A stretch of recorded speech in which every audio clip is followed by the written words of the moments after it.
அஸ்ஸலாமு அலைக்கும். Welcome to Sadhas kitchen. இன்னைக்கு நம்ம முறுக்கு தான் எப்படி பண்ணலாம் அப்படின்றதாங்க பார்க்க போகிறோம். இன்ஸ்டண்ட்டாக செய்ய போகிறோம். ஒரு 10 நிமிஷத்துலேயே செஞ்சு முடிச்சிடலாங்க.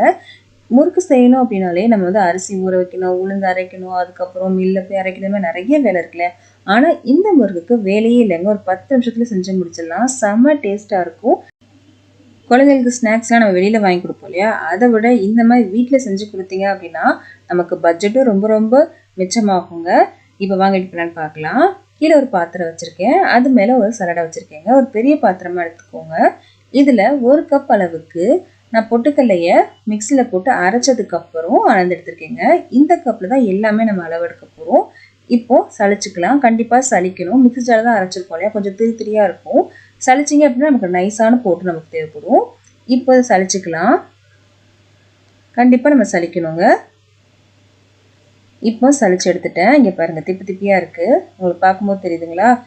இது நமக்கு தேவையில்லை, இது கொட்டிடலாம். திரும்பவும் சலடையில் வச்சிடலாம்.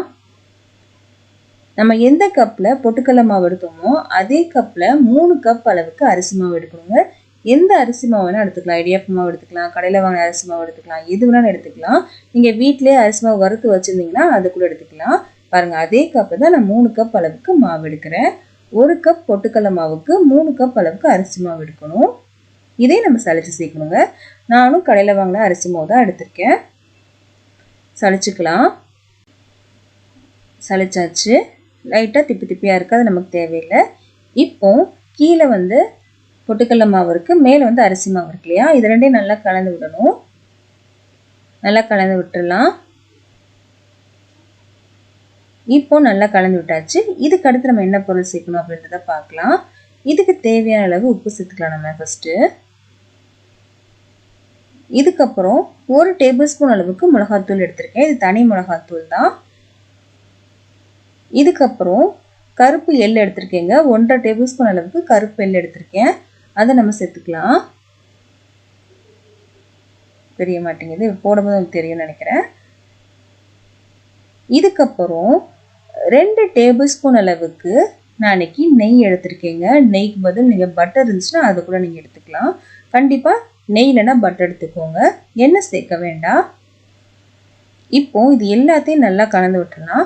இப்போ நம்ம சேர்த்துருக்கோம் நெய் வந்து எல்லா இடத்துலையும் இருக்கணும். அந்த மாதிரி நல்லா கலந்து விட்டுக்கோங்க. அப்போ தான் முறுக்கு வந்து நல்லா கிறிஸ்பாகவும் இருக்கும், ரொம்ப நாள் வரைக்கும் கெட்டு போகாமல் இருக்கும். இப்போ கை வச்சு நல்லா கலந்து விட்டுக்கலாம். பாருங்க, நான் இப்படி கலந்து விடுறேன், நீங்களே பாருங்க. எல்லா இடத்துல இருக்க மாதிரி நல்லா கலந்து விடுறேன்.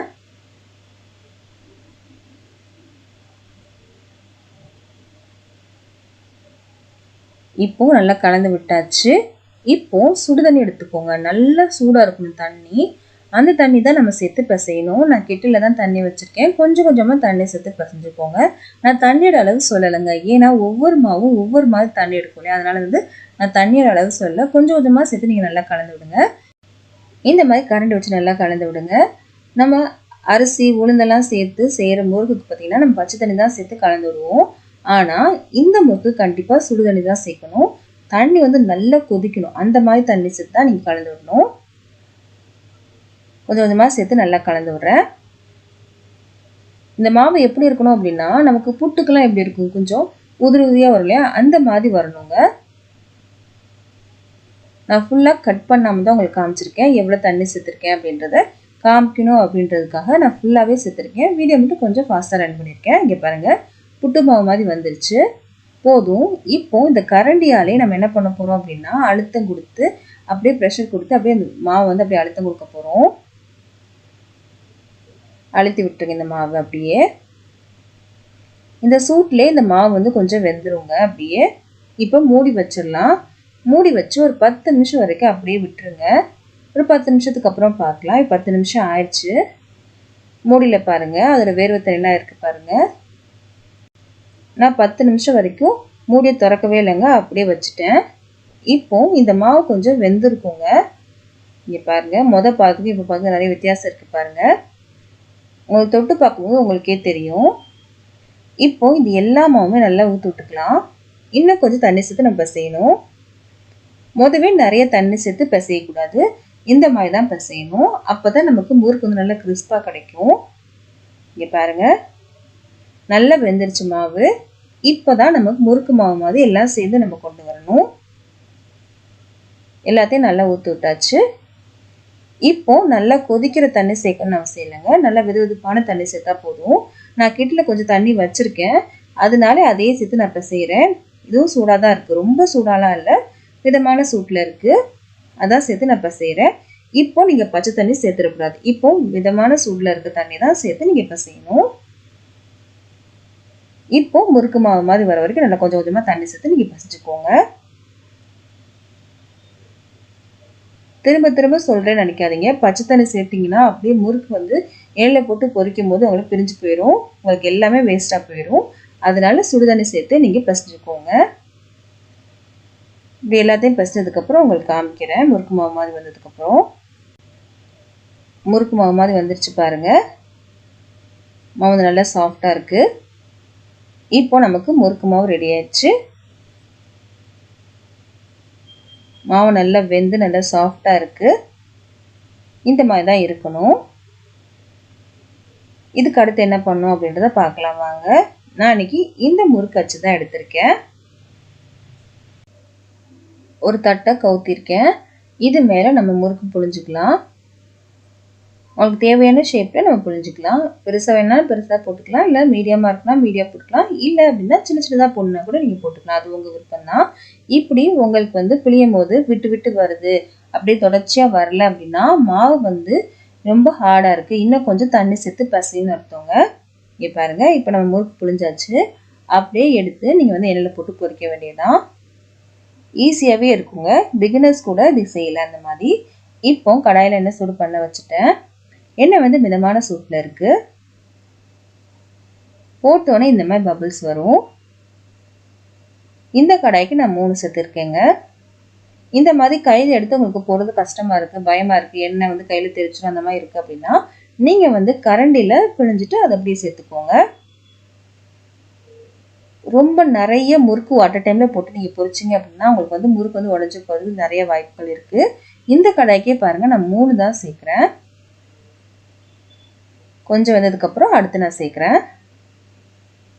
நுரையெல்லாம் அடங்கினதுக்கப்புறம் தான் நம்ம திருப்பி போடணுங்க. அது வரைக்கும் இந்த முறுக்கு தொடவே கூடாது, இல்லைன்னா உடஞ்சி போயிடும். எண்ணெய் போட்டோன்னே இது ரொம்ப சாஃப்டாயிருங்க. அதனால பபிள்ஸ்லாம் கொஞ்சம் அடங்கினதுக்கப்புறம் தான் நம்ம திருப்பி போடணும். அது வரைக்கும் வெயிட் பண்ணுங்கள். நான் தொடவே இல்லைங்க. எப்போ திருப்பி போடுறேன் நீங்களே பாருங்கள். இங்கே பாருங்கள், பபிள்ஸ்லாம் கொஞ்சம் அடங்கினதுக்கப்புறம் தான் நான் திருப்பி போடுறேன். 3மே திருப்பி போட்டாச்சு. அந்த பக்கமும் நல்லா வேகட்டும். வந்ததுக்கப்புறம் பார்க்கலாம். எண்ணெயோட சலசலப்பே கொஞ்சம் கூட இல்லை பாருங்கள். இந்த மாதிரி வந்ததுக்கப்புறம் தான் நீங்கள் முறுக்கு எடுக்கணும்.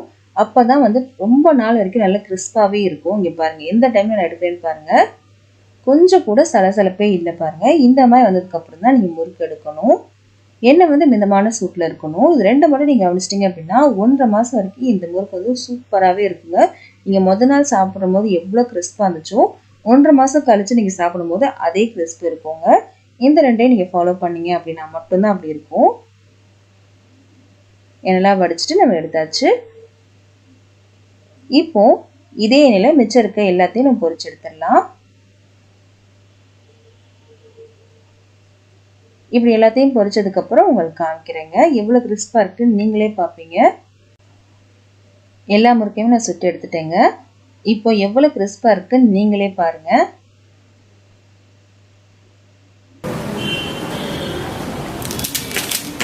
பாருங்கள் எவ்வளோ கிறிஸ்பாக இருக்குன்னு நீங்களே பார்ப்பீங்க.